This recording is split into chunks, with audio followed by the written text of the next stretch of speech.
Vice President, kung ano-ano pinagtatanong nyo sa kanya. These questions never happened before. That is the one I'm explaining to you. It did not happen before. Now, ang tanong ko po, ba't nangyari po nung nakaraan, nangyayari na naman ngayon?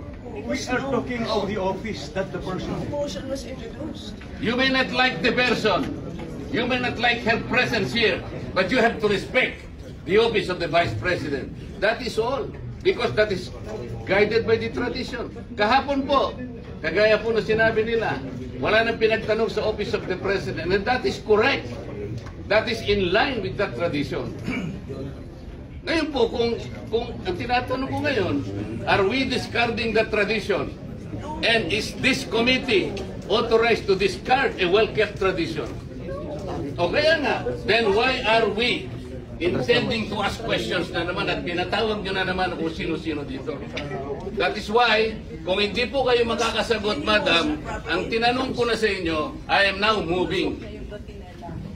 Oh, may bratinela pa. Saan po kayo nakakita ng gano'n? This did not happen anytime. Panglabing 7 taon ko na po ito. Alam nyo, Madam Stella, I was already here when the Vice President was Noli Di Castro, when the Vice President was Binay, when Vice President... But you were also here in the last hearing. No motion was introduced.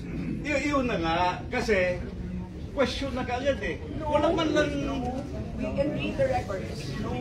He did not introduce. Nag-motion ka ngayon. But is... Parliamentary muna.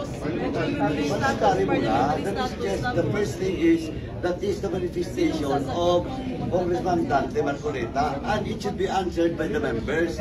If a motion, then after that, Marcoleta will vote that motion. Hindi pa nga nasagot eh. Will we let just Marcoleta to speak? And then move to the motion? Sagutin muna. Sagutin muna yung point mo. The chair will answer. Yes, you can introduce a motion, but have a member introduce it. No. Before we move a motion, parliamentary lang. The rulings of the chair form parts of the precedence of this committee and of the House.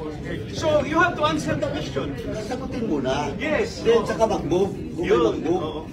Okay, settle. Yes. Rulings of the chair form parts of the rules because it will set a precedent. So if we will set a precedent now that we are discarding traditional courtesy, parliamentary courtesy, then goodbye parliamentary courtesy. Wala na tayong parliamentary courtesy. Next hearings.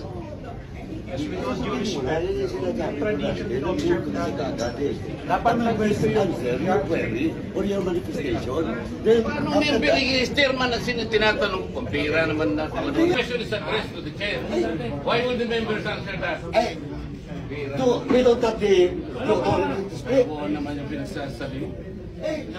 Why the chairman only speak? Hindi ba kami pwede salita? We are also member, just the same. Dati alam mo yun. Alam mo yun. Can the vice chair cannot answer your query if he has the answer? Pwede. Ang pinag-uusapan natin, ang chairman ang sasagot. No.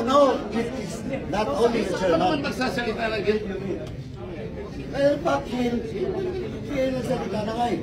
Kailangan tumukol. Hindi pwede yun. Hindi pwede magsalita yung iba. Hindi pwede yung chairman lang. Di ba? Pwede ba yung Dante? Saan parliamentary procedure in the House that the members cannot speak?